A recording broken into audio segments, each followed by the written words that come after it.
You're listening to the Alex Jones Broadcasting Network.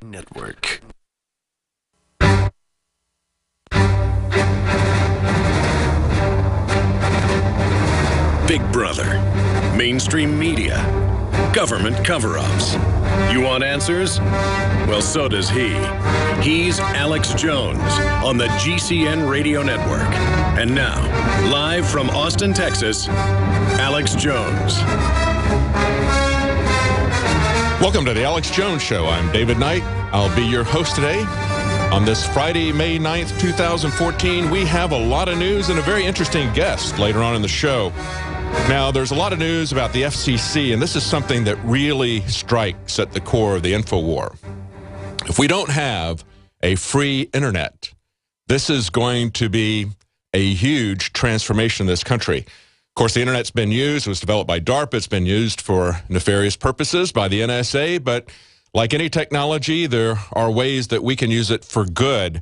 But we see that what's coming up with net neutrality is something we should really be worried about. We're going to look at this, and we're going to analyze this in light of what Yellen and Sanders were saying about whether or not we have a free market or whether or not we have an oligarchy. That's really the key right there. And also it sheds some light on what's going on with bureaucratic creep.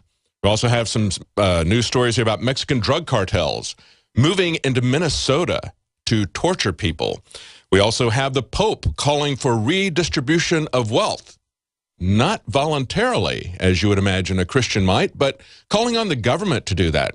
So we're going to talk a little bit about how people look at the government as their savior, perhaps, instead of looking to God for their savior. And there's a lot of news on the Christian front today as well. We've got Harvard is talking about having a black mass. They're going to do it, of course, in the name of education and cultural relevance, but it's going to be put on by a satanic group right at Harvard, a former theological institute, mind you. We also have a couple of Christians who were outed and thrown off of HGTV. And we have an update on the Albuquerque police situation, as well as some amazing things that are happening with police all over the world. Not just here in the United States, but especially here in the United States. They're inculcating an attitude of shoot first. And actually, that's the policy in New Mexico. They actually, at the State Police Academy, they've actually got a new curriculum, a shoot first curriculum. And some of the instructors there have refused to teach it. One of them resigned before he would teach that curriculum. But we're seeing now, we're seeing a nationalization of the police. We're seeing a militarization of the police. There's new rules of engagement. There's new attitudes. For a long time, we heard in the movies that they would talk about the general public as civilians, as if they were the military. But now we see that they really are acting this way. We've got a shooting that happened in Florida we're going to be talking about. Just now they were pursuing somebody who had killed a cop, but just the idea that they could care less about what they would call, I guess in their military terms, collateral damage, what we would call innocent lives. They were going to get this guy, they were going to execute him immediately on the street, and they didn't care who else died. But we're going to talk about what happened in Albuquerque. Remember, earlier this week, people were so upset about the rash of shootings that have been going on for years in the Albuquerque Police Department that they showed up at a city council meeting, took over the meeting, and served a warrant on the sheriff. Actually, they didn't really try to arrest him. They just gave him an arrest warrant. They really should have. I've talked to some police officers who said they really should have done a citizen's arrest of this guy. And there's much more to that story than just the shootings. We've had, since that horrific case of the man who was shot, the homeless man who was camping there in the mountains just outside of Albuquerque, we all saw that picture. It was very, very disturbing. And, of course, that was on video. Now they've gotten the news that maybe we don't want to have our video cameras running. But there's a big scandal in Albuquerque involving the former police chief, just as we see the military-industrial complex and this revolving door of crony capitalism and how they have people who retire from the military and then go to work for these large companies. We see that happening now with the police. In the third hour, we're going to be talking to author Alice Walker, who wrote The Color Purple, a very fascinating person. She has a very different take on some things. It'll be a very interesting interview. So we got a great show lined up. We're also going to take some of your calls, and we'll be right back. Stay with us.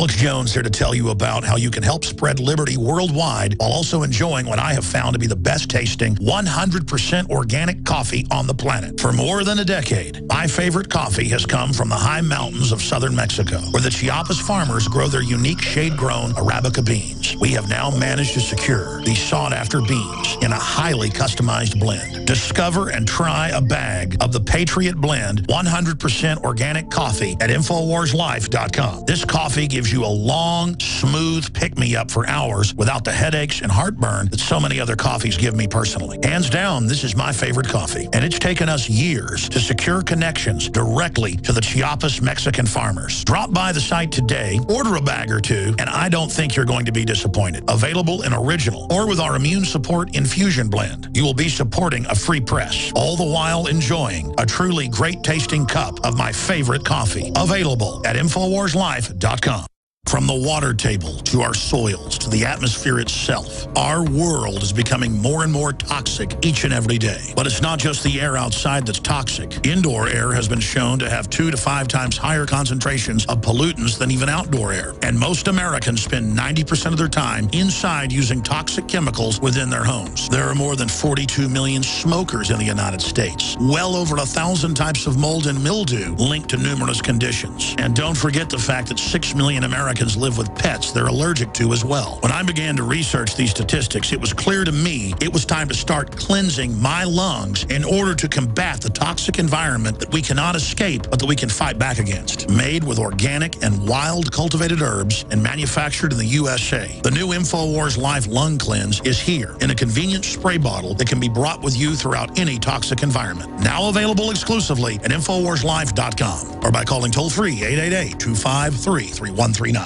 The globalists have controlled the mainstream media for a long time, but now they're expanding and making the weaponization even more vicious and deceptive. All the major networks are state-run. We are partnering this year with the NFL. The NFL has become a political weapon against the Second Amendment and pushes Obamacare. MSNBC tells us that our children belong to the state. We have to break through our kind of private idea that kids belong to their parents or kids belong to their families and recognize that kids belong to whole communities. It is more important than ever to realize that we are not the alternative media. We are the true media. The establishment dinosaur press is dying. We are in an information war, and we are losing that war. Join us at InfoWarsNews.com and PrisonPlanet.tv. Members can share their memberships with up to 11 people. By subscribing, you will literally be buying war bonds in the info war to expand our operation in the face of the tyrants. Join us at PrisonPlanet.tv.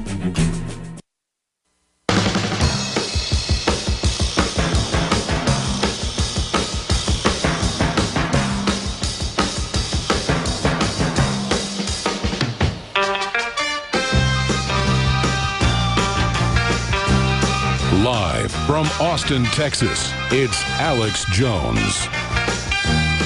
Welcome to the Alex Jones Show on this Friday, May 9th, 2014. I'm David Knight. I'll be the host today.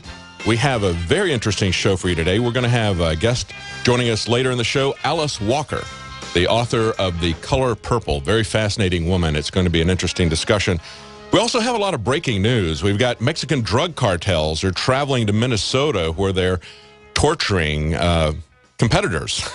We've also got the Pope calling for a redistribution of wealth. We've got an update on the Albuquerque police situation.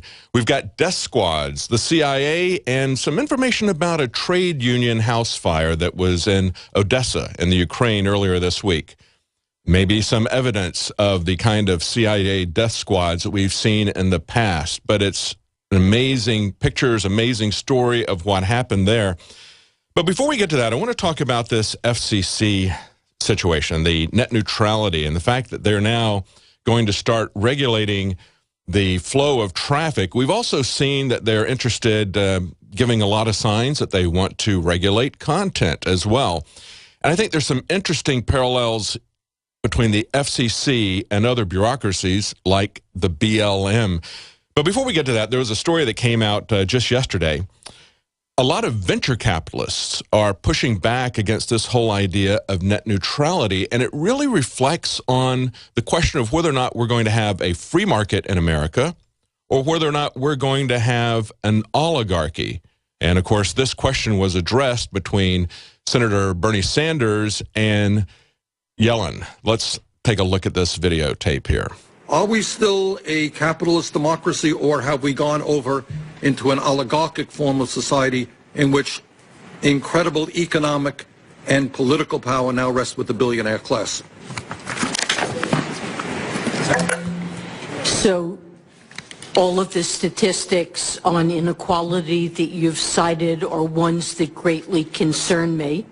And I think for the same reason it concerns her, it concerns all of us. Now that's Janet Yellen, the Fed chairman. Go ahead and take that down. Determine the ability of... This is something that concerns not just Janet Yellen, as she says that it does concern her. I don't know if she's concerned about it at all. I think she really is fine with it. I think she realizes that we do have an oligarchy. I think we all realize that. It's about time we do. And, of course, that oligarchy is going to get even more entrenched with the kind of things that the FCC is doing.